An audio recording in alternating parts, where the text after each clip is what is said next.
Welcome, everyone, to the 2022 Coalition for Integrity Awards ceremony. I'm Lucinda Lowe, the chair of the board of this organization. I regret that the continuing challenges of the pandemic haven't permitted us to hold this event wholly in person, but I'm delighted to have you in the room and you online for this hybrid event. We have a terrific program ahead of us for the next roughly 90 minutes, which we hope will inform and inspire. In just a few minutes, our wonderful CEO, Shruti Shah, to my right, will speak to you about the work of the organization. But first, I'd like to say just a few words about our group, the issues we're focused on, and some of the challenges we face. We're a not-for-profit organization dedicating to combating corruption and promoting transparency and integrity, both domestically in the U.S. and internationally. As we all know, we're living through very uncertain and changing times today. A global pandemic, which has cut short so many lives, caused great hardships, changed how we work and live, disrupted supply chains, and we're all asking for how long. What does this mean for how we work longer term, how we live? We're seeing conflicts on the European continent, conflict of a sort that we haven't seen since World War II. We're realizing that economic ties alone don't automatically create peace. We're seeing a move away from globalization. But while we deal with these changes and uncertainties, we can't lose sight of core values. Corruption, as we know, vitiates the rule of law. It saps public confidence in institutions. It distorts decision-making and resource allocation, both public and private. Whether we're talking about PPP scandals, oligarchs siphoning off wealth, or the diversion of funds that have been committed for development purposes. Corrupt practices damage us, damage society in ways both tangible and intangible. Now, this past year, we've seen some important developments in the United States. The passage of the Corporate Transparency Act, the designation of corruption as a national security issue, the development of a federal government strategy for combating corruption, and a variety of measures against corrupt actors, including enforcement, forfeitures, sanctions, and denial of entry into the United States. But on the other side, we've also seen the continued erosion of norms enacted to combat corruption in our political life, including very recently, if you've been reading editorials in the Washington Post just this week. Now, this next year is going to tell us a lot about what these developments are going to mean in practice, how governments and institutions are going to respond to continuing challenges. We'll be watching, we'll be assessing, and we'll be speaking out, trying to continue our tradition of thought leadership, impactful advocacy, and value-added contributions to corporate compliance efforts, to government integrity and transparency, and the fight against corruption more generally. But today, we have some achievements that we want to recognize, both at the corporate and the individual level, that have inspired us, and we hope will inspire you. The program is up on the slide. I won't go through it in detail. I'm very excited for you to meet our awardees and hear their stories. But first, I'd like to thank our sponsors of this event. Our leadership sponsors, Baker Botts and Covington, our premier sponsors, Paul Hastings and Skadden, and our additional sponsors, Bechtel, FedEx, Freeport-McMoran, General Motors, Hogan Lovells, Steptoe, the Fairfax Group, and last but certainly not least, Weil Gotshal. We're very grateful for your support, which enables us to carry on our work and shows your commitment to the important values that are central to our mission. So without further ado, let me hand the mic to our CEO, Shruti Shah. Shruti. Thank you, Lucinda, and thank you really very much for that kind introduction to me and to our organization. And thank you all of you for your support of the coalition. I'd also like to begin by thanking my team here at the coalition, Laurie, Ahmed, Stephanie, Morgan, and so many more. Really, it means a lot to us that they could all come here and make this event possible. And while we gather today to honor our recipients, Tony West and General Motors, and celebrate their significant achievements, we must acknowledge that the challenges to the coalition's mission of fostering integrity and reducing corruption in business, government, and in the daily lives of people have never been greater. I'm going to invoke Abraham Lincoln, who said, "Nearly all men can face adversity, but if you want to test a man's character, give him power." And we see the truth of this adage in nearly every continent. We see the weak and the poor become even more vulnerable when the powerful use their authority for corrupt purposes. We see societies imperiled as distrust in important institutions is sowed for cynical purposes. And really the principles of governance and social norms are tramped and trounced upon, which is why our work really to push the United States government to reassert really U.S. leadership in international anti-corruption matters is of crucial importance. And we were so pleased, as Lucinda mentioned, to see the first U.S. strategy on combating corruption. Corruption remains an impediment, not just to economic growth and development, but really to peace, security, and human rights all around the world.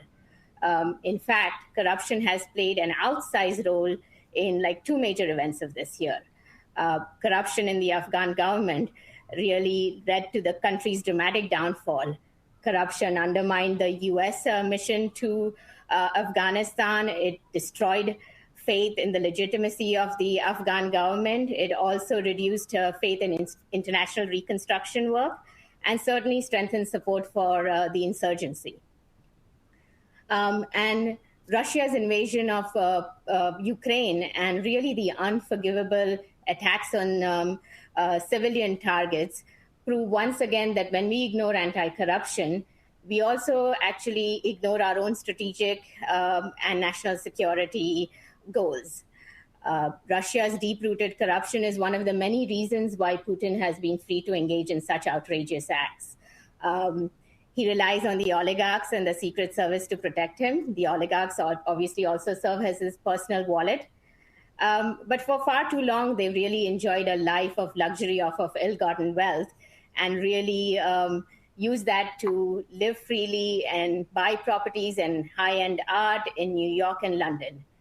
The failure really to stem this tide of dirty money has led to a culture of impunity and corruption in Russia and elsewhere in the world. It certainly bred instability and contributed to the current crisis. Now, we here at the coalition are going to work hard to ensure that there is no impunity for corrupt officials or oligarchs anywhere in the world. As Lucinda mentioned, we are going to continue to push for effective implementation of the beneficial ownership requirements of the Corporate Transparency Act. We are going to push for greater anti-money laundering requirements by those in the real estate industry so they can conduct due diligence on buyers' identities and the sources of their wealth. And we are also going to ensure that those enablers and intermediaries which help oligarchs and other corrupt officials hide their assets, that they are brought to account. With that said, charity begins at home. So we are also going to continue our push for ethics and transparency right here in the United States. We'll push our own government to promote transparency and honesty in government, address gaps in conflicts of interest laws that allow really conflicts of interest and self-dealing to flourish, and also really focus on strengthening agencies that are responsible for overseeing ethics and campaign finance and political activities. And also, we are going to continue our focus on state ethics and transparency. We began this journey in 2018 when we launched our first ever SWAMP Index, which is the states with anti-corruption measures for public officials, because we realized that decisions made at the state level intimately affect people's lives. And as you know, in November this year, in addition to the congressional elections, 36 states will elect their governor. And 88 of the country's 99 state legislative chambers will also hold elections. So how these elections are financed and how much transparency there is key to really curbing the influence of money in our political system, but also increasing trust that politicians are not just acting for their special interests, which is why for the first time ever, next month we will be releasing our state campaign finance index. So please stay tuned for that. And my final thoughts are, we at the coalition really, really value the work done by the private sector in raising anti-corruption and integrity standards. And really, we applaud all companies that are making positive contributions to society. A company's impact and influence goes far beyond its customers, its shareholders, even its employees. It really extends to the wider supply chain and the entire community in which the company operates. But I also understand that companies do bear the burden of corruption. And it's not just multinational businesses, it's also smaller and local businesses. And I'll pause and I want to recount my own family's experience. My dad owned a small pharmacy shop in India, and he was so fed up by demands of protection money and bribes from state and non-state actors that he gave up that shop. Now, that decision had an economic impact on my family for a very, very long time. And I often wonder that if his shop had been really what I would say part of the ecosystem of a larger multinational company, whether things would have been different for him and for us. Which is why here at the coalition, we are really going to continue our work to support companies who are working on raising integrity standards and really anti-corruption compliance.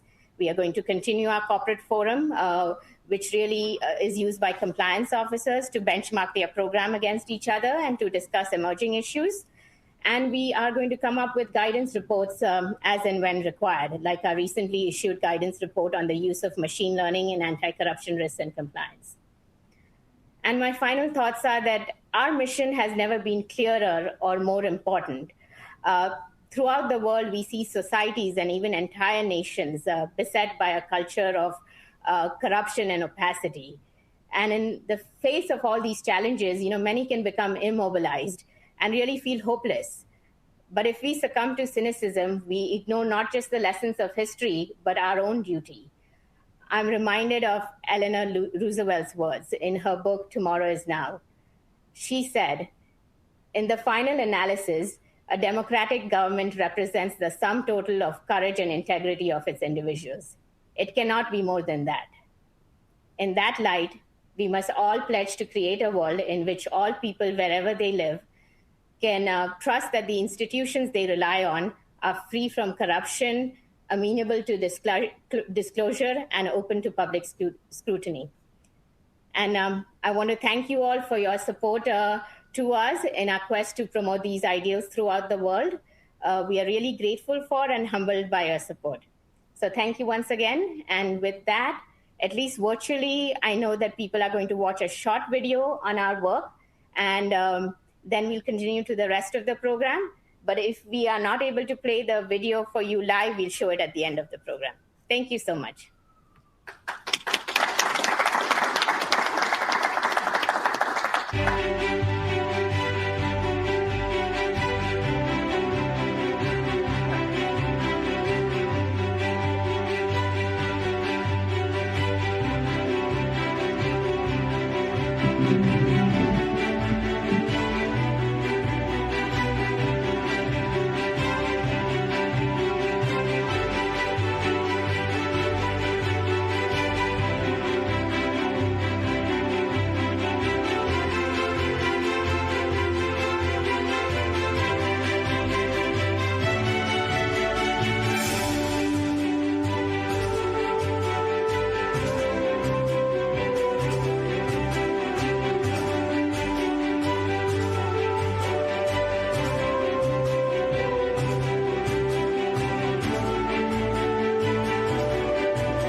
Excellent. That gives you a flavor of the many things we've been up to over the last year, and Shruti has really been the spark plug and driving force for all of this, along with the rest of the coalition team. So we congratulate everyone on this, and I know many board members, some of whom are here today, have also assisted with many of these work. So let me now ask Michael Hirschman, the president and CEO of the Fairfax Group, a longtime board member of the coalition, and a dear colleague, to come to the front with our awardee. And I turn the podium over to you, Michael. Thank you. Thank you, Lucinda, and welcome all. Sitting next to me is Michael Ortwein, who is the Associate or Assistant General Counsel and Chief Compliance Officer for General Motors. And it gives me great pleasure on behalf of the Coalition for Integrity to present today the Corporate Leadership Award to General Motors. Now, to be transparent, this is not the only award that GM has received as a leader in the effort to promote a culture of compliance. For example, Ethisphere has named for a number of years GM one of the most ethical corporations in the world. And both we and Ethisphere, as you can well imagine, do a great deal of analysis and due diligence before making these awards. One of the reasons that we chose General Motors is that they have long since abandoned the checklist approach to compliance. As an example, General Motors created the Global Ethics and Compliance Center, which allows all stakeholders within General Motors to get answers to questions about risk, transparency, integrity, accountability. And it's a virtual center that is, in many respects, unique to corporations. They also have a leader in the chairman and CEO, Mary Barra, who is very much committed to transparency and accountability. And I'd like to quote several of her words. "Winning without integrity is not a win. Doing the right thing, even when hard to do, is GM way." Now, this exhibits, of course, what we know is strong tone from the top, but it is, of course, only words where actions count. And I'm going to step back and deviate for just a moment to tell you a little bit of a war story, a personal story I had about GM. Some years ago, GM was facing a series of fraudulent attacks on both their consumers and the corporation. And I was asked to come in along with others to advise them on how to address this major fraud on a national scale. And I remember well sitting with the leadership in General Motors and discussing legal and investigative tactics. And every time a tactic came close to that ethical borderline, the leadership would say, you know, they wouldn't talk about policy. They wouldn't talk about rules.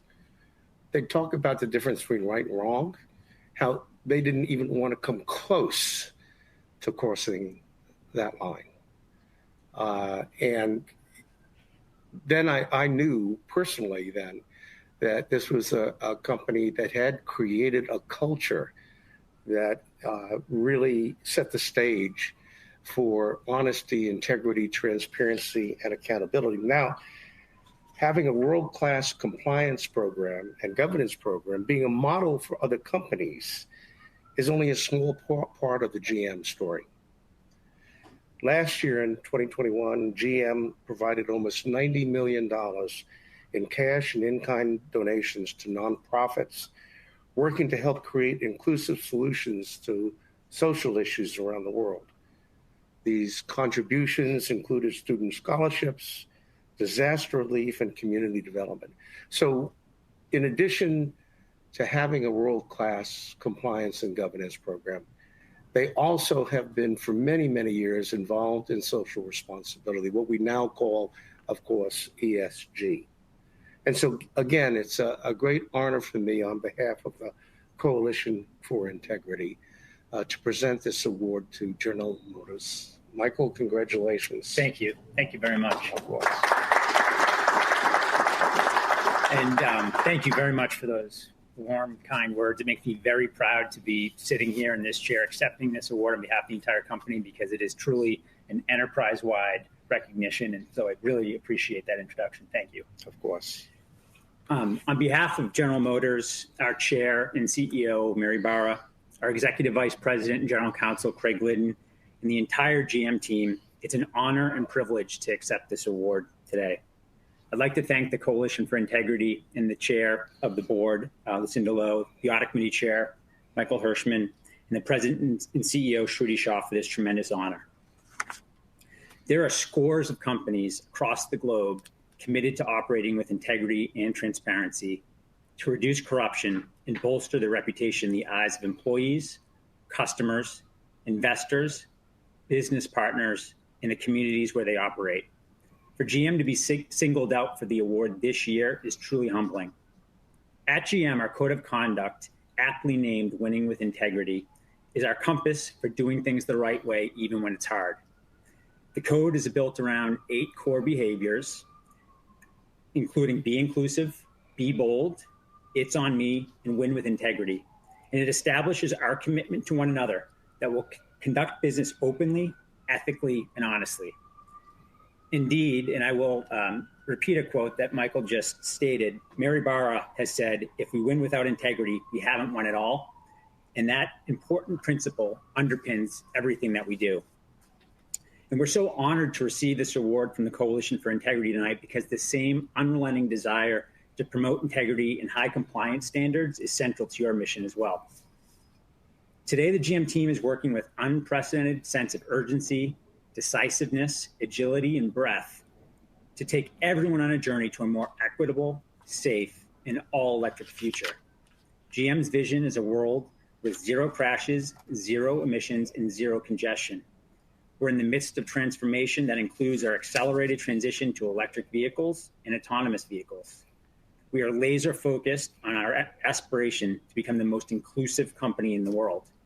But these goals and aspirations can only be achieved and then sustained when we leverage the GM values and behaviors to foster the trust of our customers and stakeholders through social responsibility and transparent business practices. To that end, GM's global ethics and compliance team helps promote and achieve an ethical business culture in a number of ways. And I'll tick through a couple here with you right now. Overseeing a corporate whistleblower hotline, investigations process, and non-retaliation policy to ensure that employees speak up when they see something wrong and they have a safe way to do so without fear of retaliation. Managing GM's code of conduct, conflict of interest disclosure process in our corporate required training program, where we ensure that the entire salaried workforce receives annual training keyed to GM's risk areas. Managing GM's anti-corruption and anti-bribery program, working closely with our supply chain colleagues to ensure our suppliers are meeting GM's high expectations for ethically responsible social, business, and environmental practices, and engaging and partnering with the business to understand their challenges and their objectives, and helping to enable values-based compliant solutions to their problems in a dynamic business environment. I'd like to close just by highlighting that it is a very exciting time to be a lawyer and a compliance professional at GM as the company and the industry undergoes such rapid change. The competition is fierce, and stakeholders are expecting companies like GM to lead with integrity and transparency. This award here tonight is special because it serves as external validation of the great work that's happening across the entire enterprise in all 4 corners at all levels across the globe, often unheralded, in order to create and maintain an ethical culture. So thank you very much.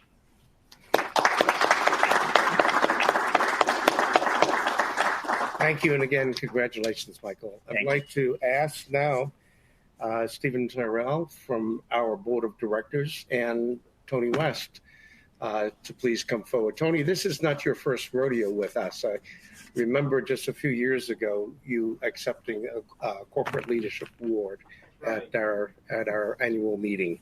Welcome back. Thank you very much. Well, good evening, everybody. My name is Stephen Tyrell, and I'm a partner at Weil, Gotshal & Manges, and I'm also a member of the board of directors of the Coalition for Integrity.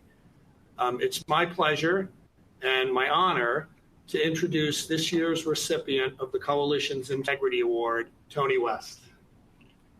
Tony has had a remarkable career characterized by an unwavering commitment to ethics, integrity, transparency, and public service. And as you can see, he's a young man, so we expect many great things from him in the future.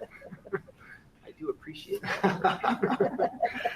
As Tony's bio in the program reflects, he started his career in public service at the Department of Justice as a special assistant to the Deputy Attorney General, and then moved on to become a federal prosecutor in the Northern District of California, I assume San Francisco, prosecuting fraud and corruption cases. Later, he was nominated by President Obama and confirmed by the U.S. Senate to 2 high-level positions in the Department of Justice. No easy task in today's fractious political world. Tony was confirmed first to be the Assistant Attorney General in charge of the Civil Division, which is the DOJ's largest litigating division and its primary enforcer of the False Claims Act, which obviously is an important tool for rooting out fraud, waste, corruption, and abuse. And then Tony was confirmed to be the Associate Attorney General, which is the 3rd ranking position in the DOJ. Tony was a formidable and accomplished enforcer, but he also was a staunch policy advocate, advancing different policy initiatives with regard to the rights of Native Americans, the LGBTQ community, women, and others. Since leaving the DOJ, Tony has served as the top legal officer, CLO or GC, whatever is the flavor du jour, at 2 of the most recognized corporate names in the world, PepsiCo, and he currently serves in that role for Uber. And again, Tony, in both those roles, has spearheaded a number of initiatives that were designed to promote ethics, integrity, transparency, and also accountability within those organizations. So we're very happy that Tony is here with us today and accepting our award. And congratulations again. Thank you very, very much, Steve. I really appreciate it. Thank you for the introduction, and thank you for facilitating this. And thank you to the Coalition for Integrity for this award. It's an incredibly it's a big honor, but it's incredibly humbling. So thank you very, very much. Sure. So I thought what I'd do, Tony, with your permission, is I put together some questions, and I thought maybe we'd start a conversation, and I'd ask you some questions, and obviously jump in with whatever you think might be of interest to the folks who are here and who are tuned in, and then maybe we'd let some folks in the audience ask you some questions as well. So one of the things that I'm always curious about, when I meet and talk with accomplished people like yourself, is who your role models were for the career you embarked upon in public service and the values that you've had throughout the work you've done. So I've been very fortunate. I've had a number of people who I've been able to work with, who were mentors, who really personified for me in one way or another what it meant to be a truly a public servant who was really working in the best interests of the people. I think the first person was probably my father, because my dad, he was a locally elected official. He served on our local school board, and he served on our planning commission, and he was very engaged in the life of our city when I was growing up in San Jose, California. And, my dad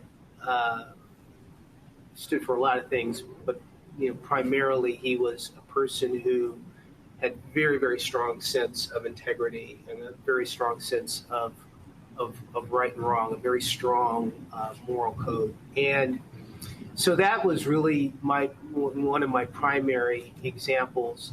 Then there were people that I was so fortunate to get to work with. Norm Mineta, who just passed away, who was, of course, Secretary of Commerce and Secretary of Transportation in two different administrations of different parties, which shows you what kind of person he was, right? He way before that, he was the mayor of San Jose, where I grew up, and then represented that area for many, many years in Congress. And when I was 11, he gave me my first job. I was an intern in his office. He didn't pay me anything. But I is that a violation of California labor standards? It could be, because I did stuff those envelopes pretty well. But it was, really, he knew I was interested in politics and public service, and he was interested in young people, and he wanted to expose me to what that world could be like. The thing about Norm, and he always insisted on being called Norm, is that, another person who just represented, I think, some of the highest ethical standards, but also the quintessential public servant. There were others, Governor Michael Dukakis, who I, right out of college, worked on his presidential campaign, and he and Kitty ended up becoming just lifelong family friends. In fact, I just saw him a couple of weeks ago, he and Kitty in Brookline, Massachusetts. Again, someone who, for me, represented very strong ethical core, and someone who applied that to his public life. Janet Reno, who was one of my first mentors in the law, who I worked with when I first went to the Department of Justice. And Eric Holder, who remains a friend but was very much a mentor when I worked with him in my last stint at the Department of Justice. So I feel like I've been very, very lucky in my life. Great. So speaking of the DOJ, what attracted you to the role of a prosecutor handling fraud and corruption cases? And if there's a case or two that really sort of shaped the way you thought about the role of the DOJ in promoting ethics and integrity when you got into leadership roles, maybe you could share that with us. Sure. The department, it was interesting because I actually went to law school not wanting to be a lawyer. I went to law school because I felt like I was really interested in public service and politics, and my whole career path in my mind was I was going to run for office. And then it occurred to me that, you probably need a plan B because you may lose. So you need a skill. And so I said, okay, I'm going to go to law school, but, I'm probably never going to practice law. And when I discovered both in law, I discovered how much I enjoyed it when I was at law school. But what I also kind of began to figure out is that I could meld my love for public service with my legal training. And so, not long after law school, I ended up going to the Department of Justice in the first year of the Clinton administration. Very, very, the most junior of political appointees, didn't know anything. But as it happened, my portfolio ended up being one that did a lot of work for Attorney General Reno. And so, and she was someone else who, was very much someone who took an interest in young people who were interested in public service and whatnot. And, she took I don't know if she took pity on me or took an interest in me, but she certainly, became someone that I relied on for advice. And the thing I loved about the Department of Justice was it had such a clear sense of mission. The mission there was literally your job was to get up every day and figure out how do you do the right thing on behalf of the American people. And that was very, very compelling to me. And working for her, there is so many ways in which she modeled that in the way she ran the department.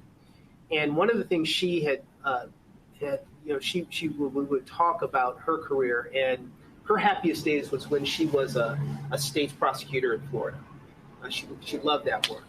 and she thought that that would be work that I would enjoy. And so after working for her for about a year or so, I did get the opportunity to become an AUSA, criminal AUSA in my home town. And so, going back to California, but before I left Main Justice, she wanted to talk with me about this experience of being a prosecutor and what it meant. And so we spent half an hour in her office where she just talked about what that role meant, the responsibility that came with being an assistant U.S. attorney, what she expected, frankly, of her Department of Justice attorneys. And as we left that meeting, we came out of her office. And if any of you have been to Main Justice, to the AG's office, you know that there's this little sort of antechamber. Essentially, it's a little room that is wood paneled from ceiling to floor, and there's a carving in the wall of that room, which summarizes a United States Supreme Court case which talks about the role of the public prosecutor. And essentially what that quote says is the United States wins its case when justice is done. And she said, Tony, I want you to look at that. She said, I want you to remember that your role as a prosecutor is not to win as many cases as you possibly can. Your role is to do justice in everything that you do, in every matter that you handle. And for me, it was an incredibly empowering charge. But it was also, for me, very much a North Star for how I thought about my entire political career, whether I was in public service or in the private sector. It became very much a North Star for me. And it was a great gift that she gave me because I've tried to organize my professional and personal life, certainly my professional life, legal life, around that notion of trying to, in everything that you handle, you're trying to make it better and do justice. You had asked me about a couple of cases. Sure. I think there were a number of cases that were important, but I think the most formative one that I handled when I was an AUSA was a case. It was a horrific case, actually. It was a case of prosecuting a number of individuals for child sexual exploitation. The name of the case is the Orchid Club case. And what it was is back in the early days, this is back in the mid-90s, this is the early days of the internet. What these men would do, and it was a collection of 13 men, mostly in the United States, but also some in other countries. They would get together in these private chat rooms, and they would share photographs, sexually explicit photographs of children. Mm. These were usually children that they had relationships with, either because they were babysitters, or in some cases, they were family friends. In some cases, there were some relatives. But they would create this child pornography and then share it amongst themselves in these private chat rooms. And that case ended up on my desk, and it was one of the very first cases involving the internet and involving child sexual exploitation and using this sort of new technology at the time to really kind of distribute this material. And in the end, we were able to convict all 13.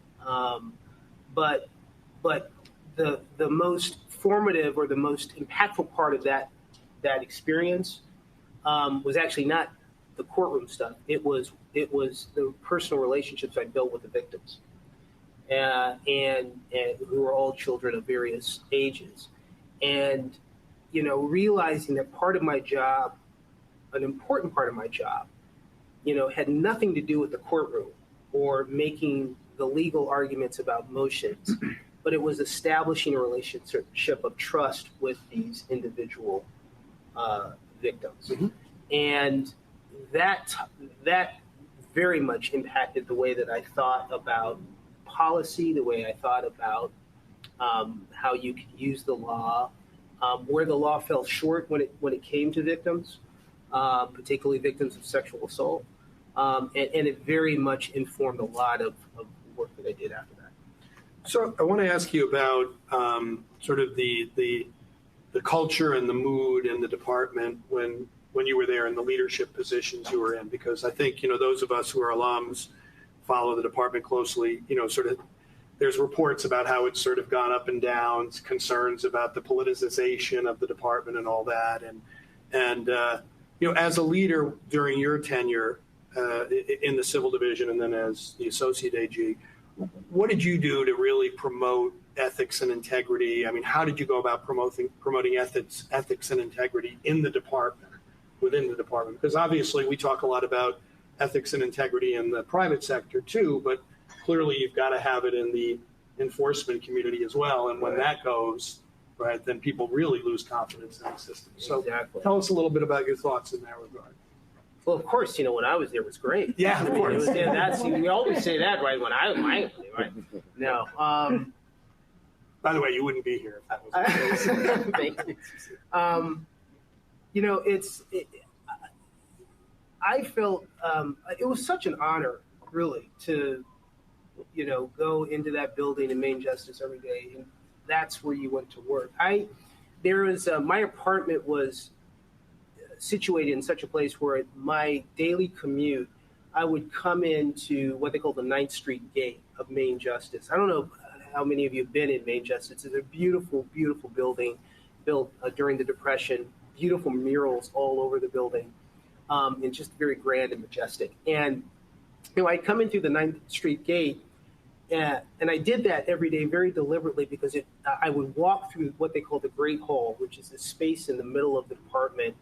And on the dais, because it's where the Attorney General and others, speak, there are these two statues. So there's the one of a man clutching a band of arrows, aluminum statues, and he symbolizes the rule of law, and he kind of reminds us that without the rule of law, democracy essentially cannot exist, right? And then opposite him is a woman with her arms outstretched to the heavens, and she represents the spirit of justice. And she reminds us, of course, that the rule of law without justice is tyranny. And I would walk through there every day, A, because it was incredibly inspiring, but two, it also just reminded me why I was there, right? And that's what I tried to impart in my daily staff meetings every day with the folks that I got the opportunity to work with my team, to kind of remind them that, A, we're here for a very short time, and there is so much to do. But we want to make sure that every action we're taking, we're trying to actually increase that reservoir of justice so that, the rule of law actually operates in good symbiosis with that. And part of that was, sometimes being willing to take risks. One of the things that we did that I'm very proud of is, we led the effort of the department to re-examine its position on the Defense of Marriage Act and reverse that position, and open the door to federal benefits for same-sex couples and, of course, same-sex marriage.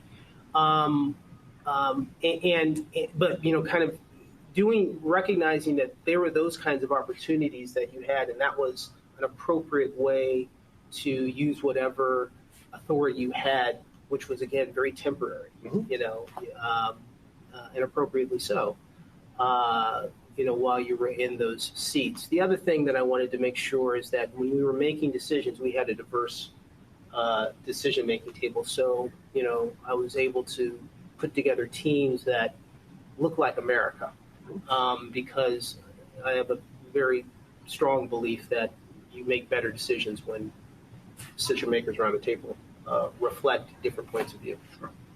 I want to ask you some questions about your private sector experience too, but maybe we should pause and see if others have questions. Yes. Steve, you may have to repeat this question, but it's coming from our virtual audience. So great. Fantastic. So I'll at least repeat it here. So you mentioned your push for accountability as a critical component of an effective compliance program. Yep. So what advice would you give in-house compliance officers to help ensure that individual employee accountability is understood from the shop floor right up to the board of directors? So I think that question is probably for the previous person, is my guess. I'm happy to answer it because I answered just about any question, but that probably, so the question is what advice to have an effective compliance program?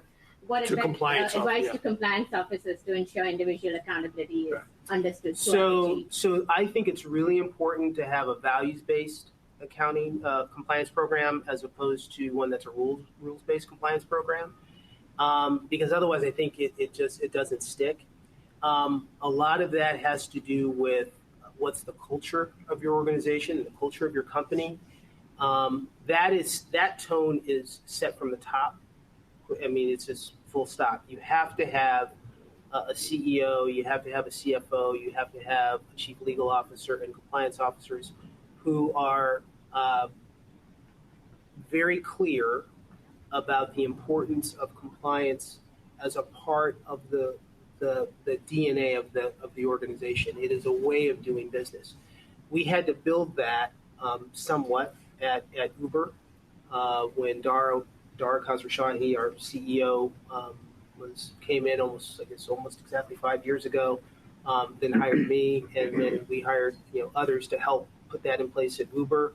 But the most important part of that was trying to create the corporate culture based on a set of very clear values that people could rally around. Because the thing about, I think the reason I say you can't have a rules-based compliance program is because you can't anticipate every situation that comes up in which people have to use judgment in order to do what's right. And so you have to have, my opinion, I think you have to have a program that really leans heavily on shared values, because then, those unanticipated situations will arise and people have some guidelines on which they can make decisions.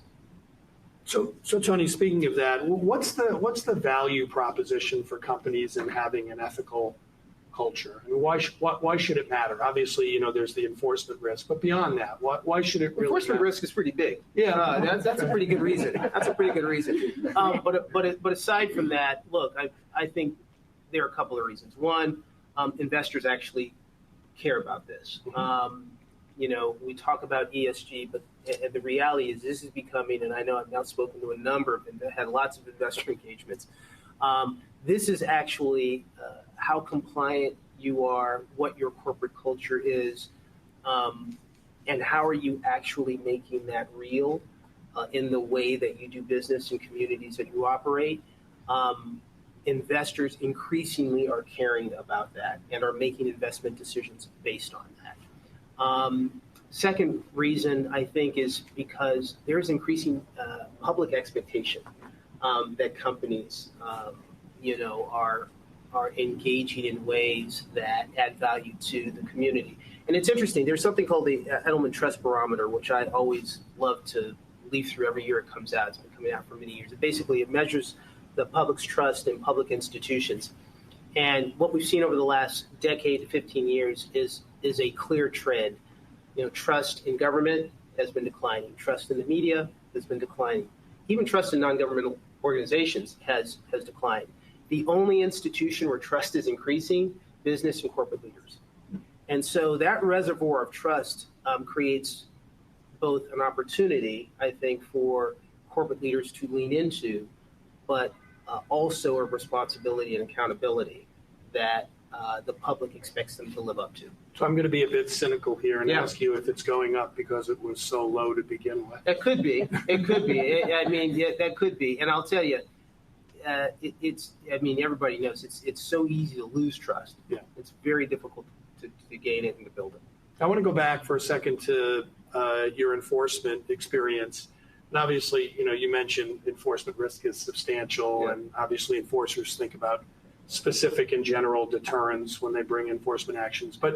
But from your experience, are there other ways for enforcers to promote ethics and integrity in the private sector other than, whacking companies over the head all the time with big fines? Oh, absolutely. And look, I tried to do some of this actually when I was the Associate Attorney General. We started a program which tried to work with police departments around the country to get them to voluntarily adopt certain reforms and we created incentives around them doing that. It took more time than filing a lawsuit and bringing or doing a consent decree through the Civil Rights Division, but we found that when you were able to do that, you had much longer lasting effects and impacts, because what you did is you became a partner with the police chief usually, and you were able to recognize sort of the pressures that she or he are operating under, because they've got a rank and file that they're trying to deal with. You have enforcement responsibilities, but if you could create this partnership that recognized the constraints that both sides had and created a space for people to kind of work together, we found that it worked. Now, the problem with that, or the downside to that, is because they were voluntary, we didn't have consent decrees. We saw, after the new administration came in, we saw a lot of those go away. And so there is that. But I do think that there is a real space for regulators and for enforcement officials to create incentives to see the kind of behavior that they want, that at least they say they want to see. So whether that's trying to get companies to be more transparent about certain things, or trying to get them to self-report, it's really, really important for them to kind of create a framework in which companies don't feel like if they do that, they will somehow be penalized, right? I do think one of the things that we've seen, which does concern me a little bit, right, is if you take cybersecurity, a push to punish more minor incidents of cybersecurity, and I don't want to suggest that all cybersecurity incidents are serious, but there is a continuum. But a push to punish them all, get them all reported formally to the government so that they can be somehow punished, that's actually counterproductive, because that creates perverse incentives not to report, maybe not even to look, and that's not what you want. So I do think that regulators have a responsibility. It's tough. I get it. Was one. To strike that balance. I know we have a schedule, and I was got other questions, Michael. I'd like to ask a question, Tony, about, so you were general counsel at PepsiCo, a company that's been around forever, a traditional company. What was the transition like going to Uber, a company that was a startup not so long ago? And was there a time early on when you said to yourself, what in God's name am I doing this? It's a little different. So this is a true story. I joined the company in November of 2017, but earlier that year, March of 2017, I remember it very well because I remember the newspaper.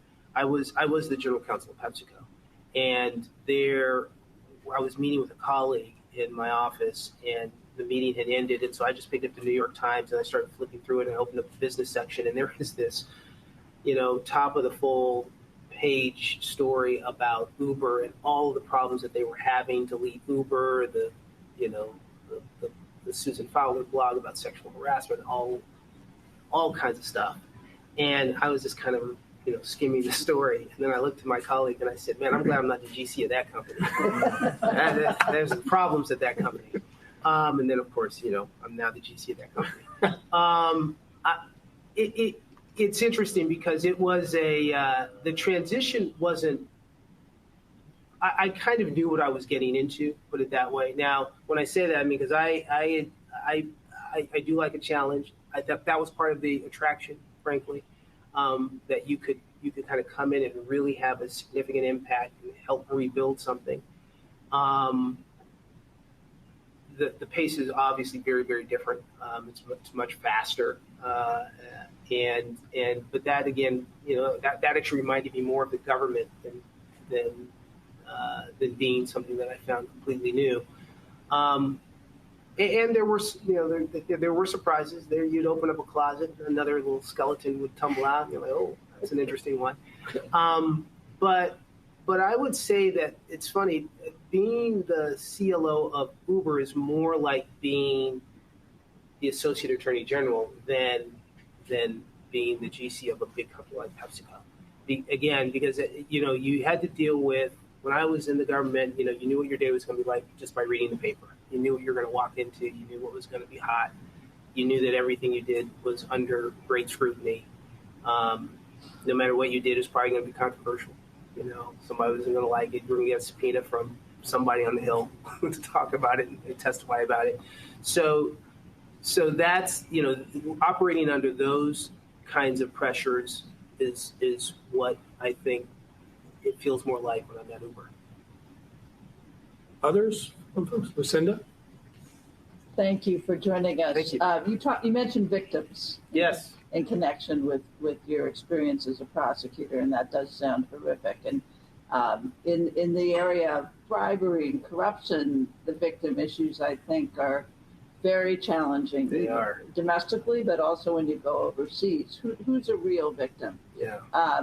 And it's something we think about here in the coalition. I mean, what should we be doing about victims? It's hard. I do think it's very hard because restitution is hard to obtain. Restoration is hard to obtain for victims of crime. It's interesting too because we actually haven't really figured out, at least in the criminal justice system, a great way to make sure victims are at least feeling like they are getting justice. I think one of the things I learned to try to do was always to make sure you're if you're in a legal process of keeping victims in the loop, that in some ways the most important thing you can do is just kind of keep them informed, make sure there are no surprises in that process.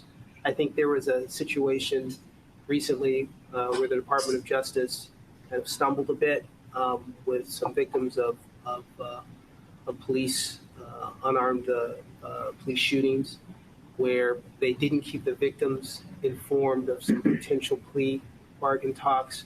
And it's interesting because when they learn about it on the news, there's a feeling of re-victimization and a feeling of just a loss of control that you want to try to avoid. And really the only way you can avoid that is by making sure you're keeping loop constantly. And it sounds like a really little thing, but it actually turns out to be a really big thing for people where you're their only source of information and hope that something will get rectified. But it's hard. It's very difficult. Other questions, folks? And I'm not sure how we're doing on timing. We're good. Oh, yeah. Good. So, Lucinda alluded to the challenges in the world the last couple of years when she gave her opening remarks. Obviously, it's been a really tumultuous time with the pandemic and the transition of power, the other things that are going on in the world, the Ukraine. Really, really probably the most challenging times, I think, in my lifetime, our lifetimes. Has that in any way changed fundamentally, sort of, your role in the company and, how you approach and deal with, sort of larger, macro issues? Obviously, there are the day-to-day challenges that come up, which are unique, I'm sure. But what about it just in terms of your role generally and how you advise the business leaders and, the messaging for the rest of the folks in the company? Yeah, no, Steve, I wouldn't say it's changed, but I would say it has probably augmented that part of the GC role, not just for me, but for I think anybody who's in a public company. But in my case, because our platform is one that literally reflects the society in which it is operating, right? I mean, when you look at what's going on in society, you see it happening on our platform in some way, shape, or form. And that's just because the scale is so huge. Every 45 seconds in the United States, someone is taking an Uber ride. Or no, I'm sorry, it's the other way around. Every second, there are 45 Uber rides being taken in the United States. And when you're operating at that scale, somewhere in the world, I guess we're doing about 16 million rides a day. That means the 1 in a million thing happens to you 16 times a day. And that means that you're often dealing with things that you're also reading about in the paper. So a lot of the job is trying to figure out where we, where and how we can actually use the platform in a way that makes a difference. So you mentioned Ukraine, right? Ukraine, we had a business in Ukraine, like a lot of other businesses. We shut down when the war broke out. But then we almost, within days, we started up again. And the way the business started up again was to transport families to the Polish border and to transport supplies, food and clothing to refugee stations. And we were really one of the only companies that could do that because we had this existing network, this existing, logistical network that was accessed by this platform. And so that's, doing those kinds of things whenever we can. That's not only gratifying, but that's part of the job too. So Lucinda was talking about victims of corruption, and I'd be interested in your views about what role global companies can play in fighting corruption. Other than just trying to prevent it internally, are there other things that they can do, or in remedying the effects of corruption in countries where they operate? Well, yeah, I think one of the big things they can do is make sure they're not facilitating. Sure, right? I mean, I think that, but I think that's important because I think there are increasing pressures in the world today, in many parts of the world today, to engage in behaviors that are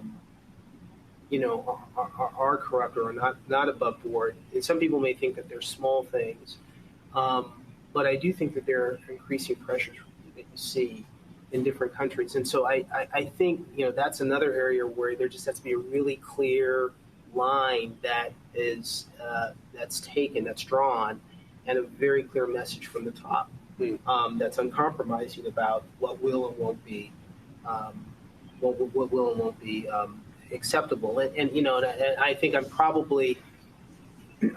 speaking from the perspective of someone who's now seen us do a number of international deals and have either partnered or done acquisitions where you're running headlong into different companies that have different ways of operating and trying to make sure that we're being cognizant of that and mindful of that, and then making sure that everybody kind of understands what the go forward rules are, the rules of the road are. Questions? Others? So I think we have time for one more question. Yeah. So Tony, we started off with a question about your role models, and obviously, with all you've accomplished, the risk of sounding a little obsequious, I think you're probably a role model for a lot of people now yourself. What advice would you give to a young lawyer who's interested in, pursuing the path that you've pursued? That is actually a very hard question. It's a hard question because if you'd asked me at the beginning of my professional journey, this is not what I would have predicted. I think the best advice I can give is trying to figure out what kind of contribution you want to make. I think for me, that might be the common thread is, being pretty clear that I've always wanted to make sure that I was making some kind of public contribution and some kind of impact. And I think if people can, if you're looking at a career that you want, in which you want to have impact, I think being very clear in your own mind about what that might look like. Mm-hmm. Is that going to be an impact on particular types of policy? Is that going to be an impact in the law, in changing the law or shaping the law? And then focus on whatever your current role or your job happens to be. Actually, just focus on trying to accomplish that goal within that role. I mean, I never would have predicted I would be the general counsel of anything. And it was not something I was thinking about when I was in law school or for many years after law school. But what I found, and particularly in my current role, because of the scale of the company, is that you can actually make a pretty significant impact on people's lives, and it can be a very positive impact. And that's one of the reasons why I do enjoy getting up and going to work every morning. Well, great. Well, thanks so much. Thank you so much. Congratulations again. Appreciate it. Thank you. All right. Well, Tony and Steve, thank you for that very, very interesting discussion and really the inspiration that it brings to all of us to think about our careers, what we're trying to do, what kind of impact we want to have. Really, very, very interesting. And it struck me listening to the discussion that Michael and Michael had earlier too, and then echoed by Tony. There's really a convergence between the two of you in terms of the importance of values. What values a values-based corporate ethics program brings to decision-making and performance. What a values-based approach has meant in the case of GM. And we really congratulate you on what you've been able to achieve. We hear about things a lot like tone from the top, but it's real. It makes a difference in these organizations. And I'm sure those of you who work with companies have seen this in your day-to-day activities. So in a way, that's comforting because it's not the thicket of rules necessarily that you need. It's the compass. To do the right thing when the challenges are presented. And we all know that the challenges are going to be presented in the world we live in today. So congratulations to both of our awardees. I hope you in the audience have been inspired the way I've been inspired to go out and do better. And let me thank them for coming. I know there have been some challenges to getting here, but really appreciate the effort that both of you have made to be with us in person today. I'd also like to thank my board members, Steve Tyrell and Michael Hirschman, and of course all the board members. Some are here, some are online, for their service to the coalition and their support for this event and the work of the coalition. But let me take a moment and give special thanks to our CEO, Shruti Shah. You saw earlier that Shruti brings passion, she brings energy, and she brings so many skills to our organization. And she really has been critical to the wonderful work that we've been doing, that she's talked about and that we shared in the video. And she's made this event possible along with her team. And let me join her in thanking everyone who's worked on this, as well as my colleagues at Steptoe. We had our moments of despair earlier today when we thought the technology wasn't going to work, but it's all worked out.